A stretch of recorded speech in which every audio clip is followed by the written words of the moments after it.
ভাই এত পাজি, ও শুধু ওর মানে গার্লফ্রেন্ড ছাড়া কিছু বুঝে না। ওর গার্লফ্রেন্ডের কাছে যাবে, মানে ওর বউয়ের কাছে অ্যাকচুয়ালি, ওখানে যাবে। আর ওইটা দেখো, আমি যদি একটু সরে যাই ওর বউয়ের দেখতে পারো, দেবে লাভ এখানে।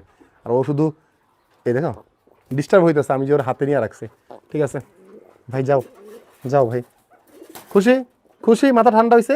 ওর মাথার কিন্তু এরকম রং না, ওইটা প্রান্ত বিটরুট দিয়ে রং করে দিছে। বাফ ফিজেল পলিশ ক্যাপ, যেটাকে আমরা কদম ফুল মুরগি বলি, এটাকে দেখাই। এই যে এটা সবসময় চুল কাইটা রাখতে হয়, কারণ ওদের সামনের দিকে চুলগুলো যদি বড় হয়ে যায়, মানে ফেদারগুলো যদি বড় হয়ে যায়, তখন ওদেরকে দেখতে খুব একটা সুন্দর লাগে না।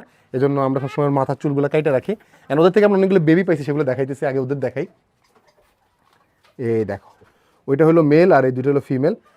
সবগুলোরই চুল আমি কেটে রাখছি সামনের দিক দিয়ে, যাতে করে ওরা ঠিকমতো খাবার খাইতে পারে। এই হলো আমাদের বাফ ফিজেল পলিশ ক্যাপ। দেন আমাদের শেরামাগুলো আছে, জাপানিজ ব্যান্থামগুলো আছে এই পাশে। অ্যান্ড আরেকটা স্পেশাল চিকেন আছে, সেটা একটু যদি দেখাই। এটার নাম হলো হোয়াইট কাদাকনাথ। কাদাকনাথ চিকেন যদি আপনি না চিনা থাকেন, কাদাকনাথ চিকেন হলো সারা শরীর ব্ল্যাক হয়, ইভেন ওদের মাংস কালো হয়, যদি ডিম কালো হয় না। হ্যাঁ, তো ওই চিকেনটারই এটা হলো হোয়াইট ভার্সন।